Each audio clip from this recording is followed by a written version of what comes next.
Alright guys, welcome back to my channel. In today's video, I am doing a get ready with me using some of my old favorite makeup products, and I'm also testing out this new Tom Ford. This is the eyeshadow quad Creme in the shade 35 Rose Topaz. So I picked up all three of the palettes, so I will be doing a get ready with me and reviewing all those palettes. I will be doing a full get ready with me just because that is how I prefer to review products, is doing the full shebang, and you can see how I would pull together a complete look.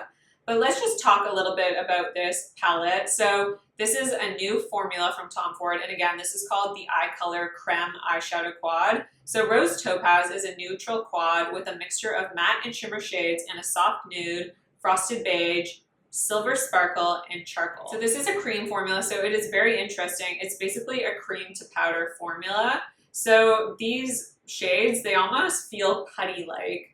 So you can kind of mold them back together when you dip your brush into them. So what happens is you'll get little indentations when you dip your brush in, and you don't get excess powder kick-up or anything, but you will see that you get little dents in this formula, but you can meld it back together and mold it back together, so now it just looks like a straight up eyeshadow again. So very interesting formulation. So this palette is infused with a pigment technology that combines lush emollients and mimics the structure of skin's ceramides. Eye Color Creme long-wearing eyeshadows move with skin for a crease and flake-resistant finish and high impact intensity. So I can confirm that when using this, I had no fallout. So that was very impressive, because even when I use most typical eyeshadows, even if they're not really powdery and they don't have a lot of kick up, I still get a little bit of fallout, but with this I didn't have any. So I was very impressed with that. So if you want to see my get ready with me revisiting luxury beauty favorites and reviewing this Rose Topaz quad, just stay tuned.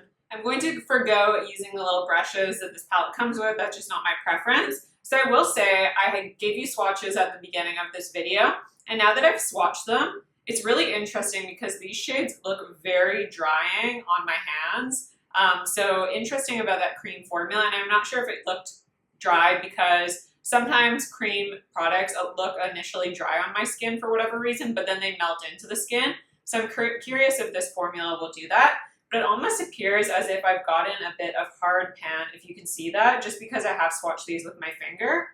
And it's mostly on the matte shades and then this shade here as well. So I'm going to be interested to see if I continue to use this, if I will develop hard pan, or even after this initial application. So I'm going to start off using this pinky peach shade right here, and I'm going to take it on my Sonia G. This is a Blender Pro brush. So I will say it's not initially very powdery when you dip your brush in here, so there's not excess powder flying everywhere. So to me, that tells me that these shades are going to be very creamy, so I'm not sure if this brush will apply very much product. So these are very subtle because even though I dipped in this product quite a few times, I'm not really getting a ton of color payoff, but to be fair, this color is just slightly darker than my skin tone, so I didn't really think it would show up that well anyways. But it's very, very subtle, the amount of definition that I'm getting in my crease. I'm just going to even that out on the other eye. So I did get a very subtle amount of color payoff. It is hardly noticeable. It just looks like a very soft transition color. I don't mind that at all, but I'm going to see if this is buildable. So I'm going to take a denser brush that actually works really well for cream products as well. And because this is a cream formula, I'm just wondering if I need a more dense brush that's going to help me pick up product. So I'm going to take a Wayne Goss 18 brush. So it is a more dense brush, and I'm going to try picking up that shade again. And again, it's really nice how there's not a ton of color payoff, but I can actually see that this brush has picked up color. So I'm just going to try applying that to the outer corner of my eye, and then I'm going to blend it through the crease. And there we go. I'm getting a bit more color payoff. Now this color is not dark on me, so it looks very much like a soft and subtle transition shade, but I like using a very soft and subtle transition shade. It helps everything blend a little bit easier. And I like things to be a little softer. If you know my makeup taste, I like things to be very natural looking. So for me, I don't mind that at all. I'm gonna go into this shade right here, and on the Sephora site, this is described as a frosted beige shade. And I'm gonna take a flat shader brush. So this is a Sonia G Builder 2.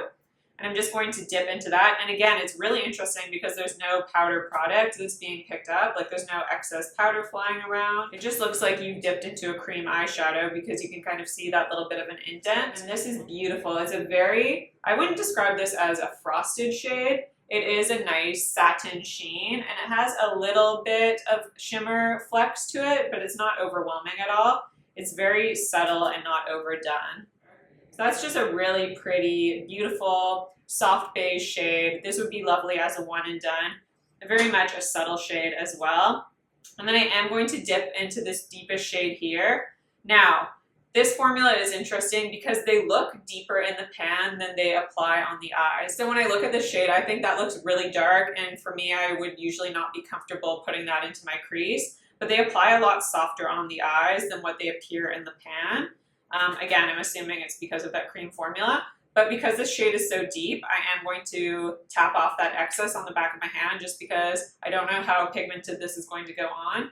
And I'm using the Sonia G Blender Pro again, and I'm just going to wiggle this into the outer corner ever so slightly. And I think this was a good brush choice for this shade because I don't want a lot of color payoff with this deep of a shade.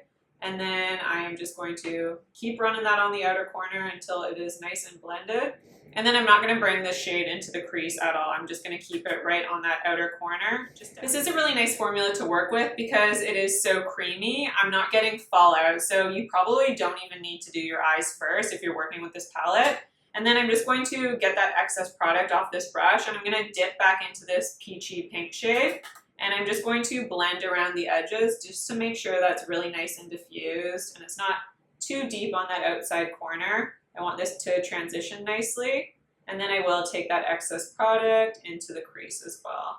Next up, I'm taking a flat definer brush back into this deepest shade in the palette, and I'm going to use this as an eyeliner.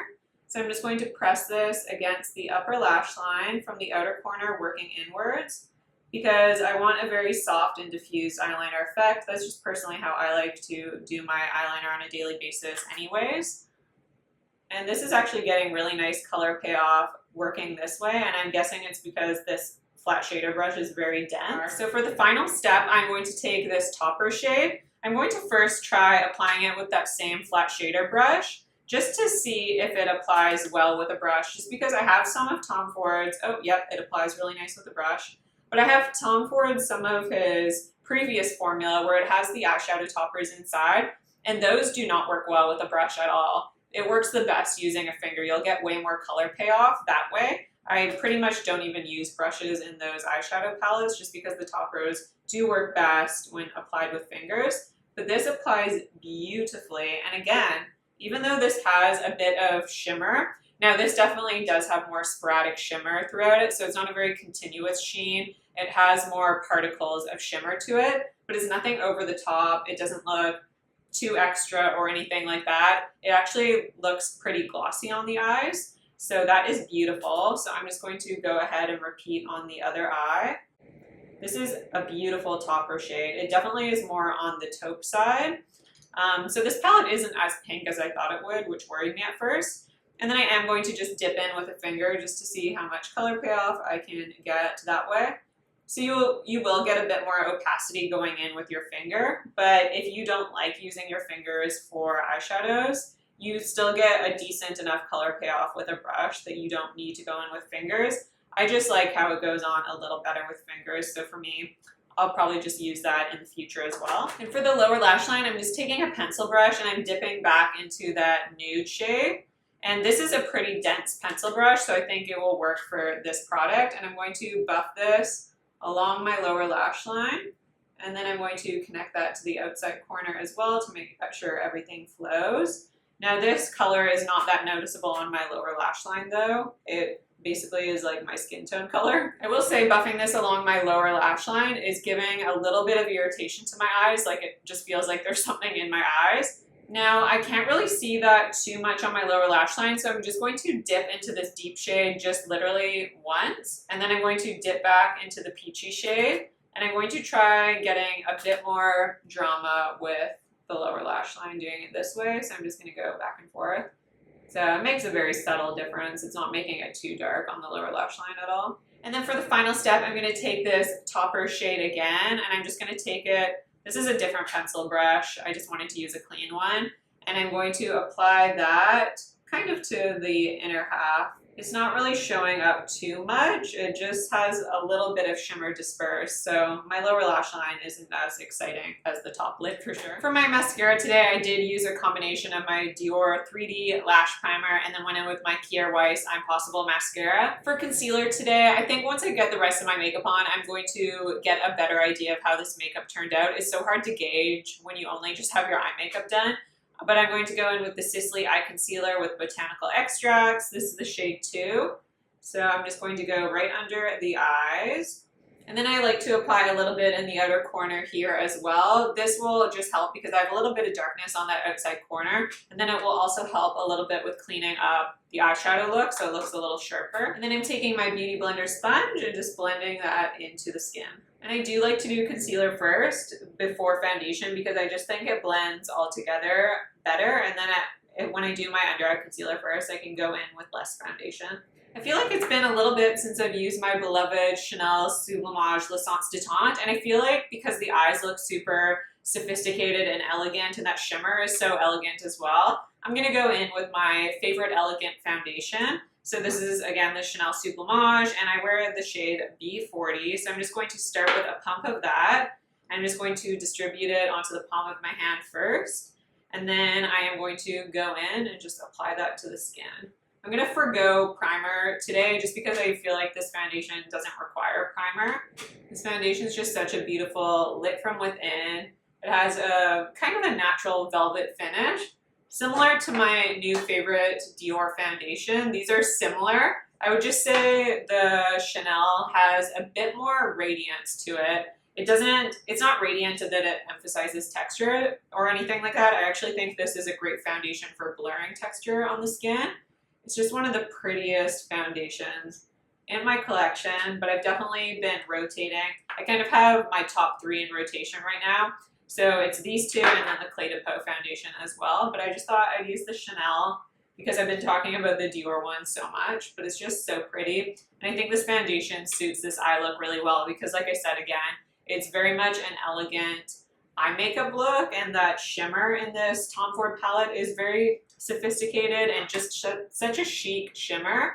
And I just think this foundation works really well with it because this foundation is just elegance in a bottle. It really is. It always makes my skin look its best. And it never looks overdone or heavy or anything like that. This definitely lets your skin texture still shine through, but it just adds a blurred effect to your skin. Foundation is on, and I just think the Chanel foundation is so chic on the skin. It is just beautiful.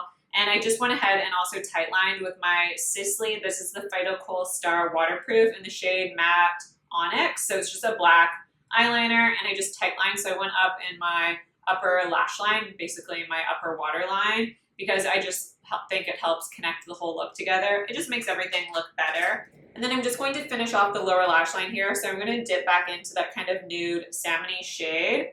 And I'm just going to run this along the lower lash line again, just in case some of that concealer covered it up at all. This palette actually really reminds me of bridal makeup, so I've decided to go for a more bridal look today. So I'm going to, again, finish off the lower lash line, and I'm just going to take this kind of lighter beige shade here, and I'm going to take that on a MAC 228 brush, and I'm just going to apply that to the inner crease of my eye.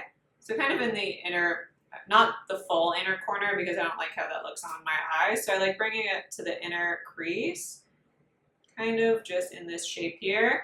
And then I'm going to take a little bit of this and bring it down the center of the eye as well. Bronzer, I'm taking the Guerlain Terracotta. This is the shade Medium Warm, and this is just the bronzing powder. I just thought, again, for a more special occasion look, I'd go for a really classic bronzer. So this is just a classic powder formula. It's super easy to work with. It's super beautiful on the skin. It never looks heavy or anything. It just adds a beautiful warmth and a beautiful sun-kissed effect to your skin. It gives you a very natural glow as well. It has an ever so slight sheen to it, but you're not going to detect the shimmer on your skin because I don't like that. I definitely don't like to see shimmer particles sitting on the skin at all, but this just adds a very beautiful lit from within glow.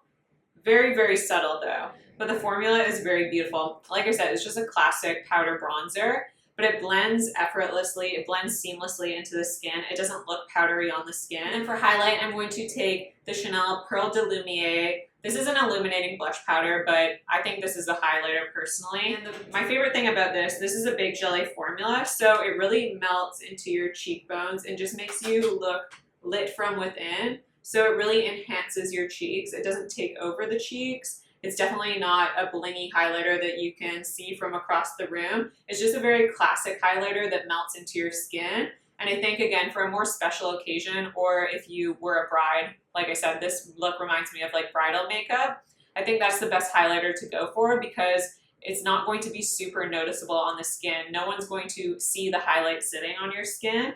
And I like that type of highlight for special occasions because you don't want the makeup to wear you. You want to wear the makeup and have it enhance your features, and this is exactly what this does. This just makes your cheekbones look better. Again, I want to keep everything super neutral, so I'm going to take the Laura Mercier. This is the blush color Infusion in the shade Ginger, so it's basically just like a straight up nude shade.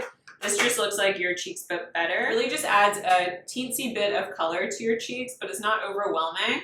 And I just think, again, for this more special occasion makeup, and again, it's really skin enhancing. And this formula actually kind of reminded me of the Tom Ford eyeshadow because it almost is like you have hard pan when you're using this because there's not a ton of powder kick up when you dip your brush into this, but it applies really beautifully onto the skin. And again, it kind of melts right in and you have a lot of control with this blush. It doesn't have too much pigmentation where it looks like you have clown cheeks or anything like that. It's just a really lovely formula, and I like that this is matte because it's not going to emphasize any texture on the skin or anything like that. And then again, because I am doing more special occasion makeup, I am going to buff my skin, and I'm going to use the Gucci powder. This is the Matte Natural Beauty Powder in the shade 04. You can see I've hit pan in this. My favorite way to actually use this powder is as a buffing powder. So I just take this is the Sonia G Face One brush. I think she changed the name of this brush though. I tap off the excess of this powder, and then I just buff my skin so that I only basically have a teensy bit of powder on this brush. And I like buffing this powder more than using it as a setting powder because this powder has a bit of a sheen to it.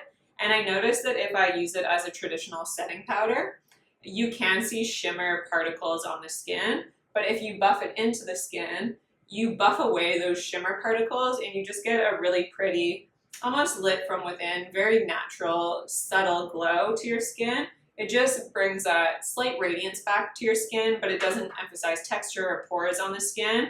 And it buffs all my powder products together, so it doesn't look like I have makeup or product sitting on top of the skin. It buffs everything in, so it just melts into the skin. And even though I know it sounds counterintuitive that it looks more natural applying a powder, it does make all your products look a little bit more natural.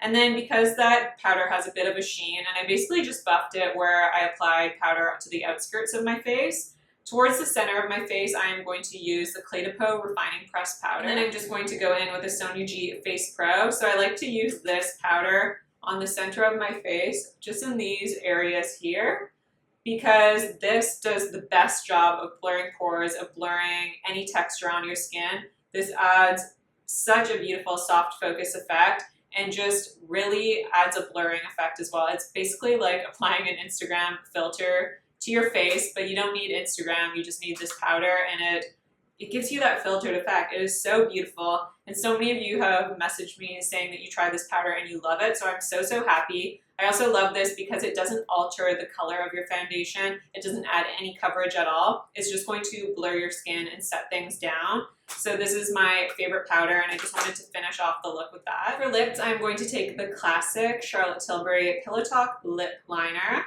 I feel like, again, this would be a great bridal color, so I'm just going to line my lips and slightly fill them in. For lips, I'm going to forgo lipstick and just take a gloss, just because I think this is just such a pretty look. This is the Peau Radiant Lip Gloss in the shade number 3 Charm. So this has an ever so slight pinky tone to it, but it is a nude lip gloss. It just has a hint of pink to it, so it's more of a nudie pink. I just think these shades pair very beautifully together. So I'm just going to take that. I think my favorite thing about this lip gloss, I don't know if you can tell, but it has like a rose petal applicator. I think they said that they made this applicator to be in the shape of a rose petal. but I'm just going to apply that to my lips.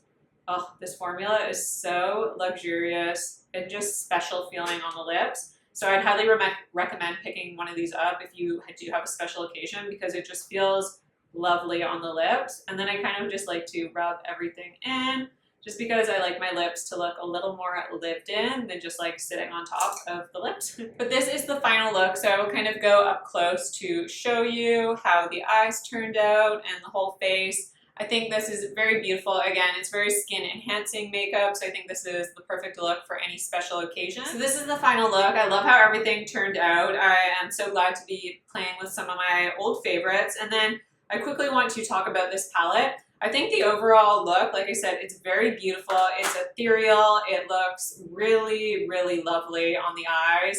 I didn't have any problems with fallout or anything like that. I think my favorite shade in this palette is this kind of, it's not even a topper shade because it's not super glittery or shimmery in typical Tom Ford eyeshadow topper fashion. This is definitely a different formulation because you get a lot more color payoff. But I think it's just beautiful. And again, it doesn't feel dry when you feel this shadow. It's a creamy formula. I am really obsessed with this shimmer shade. And I really enjoy this one too. It's not as special as this shade. It's just like kind of a straight up shimmer. But it's a nice color. It's really creamy when you feel it. It's a really nice formulation, but it's not like a super special shade. And then these, like I said, I really like how this out. But I'm not obsessed with this formula because I'm just worried that these are going to get hard pan after a while. Again, I can't really comment on that right now because right now they feel really creamy to the touch. They're not super pigmented though, and they do appear different in the palette than when you swatch them. But they are really nice. I'm just going to have to keep playing with this. I wish this shade was just maybe a little bit deeper so that I could get a bit more payoff in the crease. I feel like if you're any deeper than me, you're not really going to see this as a transition shade at all. And then this shade is nice. It's definitely a deep tone though. So for me, I'm most comfortable using this as like an eyeliner. I'm not even that comfortable using it in the outer corner. But I didn't really have any problems with these blending. I thought they blended really easy. I'm just really curious to see how these formulas are going to hold up after time because I'm not sure if I'm going to run through them really fast because they are that really creamy formula. I think it's really beautiful so far, but the standout shade for me is this right here. This is so stunning. It is so pretty and beautiful. I'm very excited to play with the other two palettes and let you know what I think of them. Again, I am going to keep playing with this and I will update you on how it wears and everything like that, and if I have any issues with this becoming hard pan later on. This is like the perfect special occasion look, the perfect bridal makeup. This really reminds me of bridal makeup because it's just you but enhanced. So I do really like that about this palette, but I will definitely follow up and let you know how I keep enjoying this palette or if I have any changes or any updates to let you know of. But that is it for today's video. I really hope you guys enjoyed this review. Let me know if you plan on picking up this palette and what your thoughts of it are after seeing some reviews on this. I would love to know. Don't forget to subscribe to my channel if you haven't already. Like this video if you like it, and I'll see you in my next video.